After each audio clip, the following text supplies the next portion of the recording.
Pinaigting ng Pozorrubio Municipal Environment and Natural Resources Office ang paglilinis sa mga katubigan na sakop ng bayan, partikular sa 1 kilometrong estero o Embeling Creek na napuno ng basura.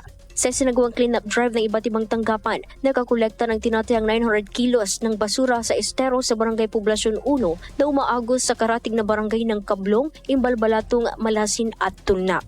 Ang paglilinis ay bilang pakikiisa sa hakbang kontra dengue at pagtalima sa kautusan ng Department of Environment and Natural Resources upang mapanatiling buhay ang kailugan sa bansa.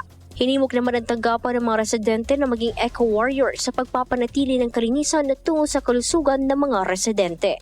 Kasama mo mula dito sa IFM Digupan, ito si Idol Jam Victorio. Tatak, IFM.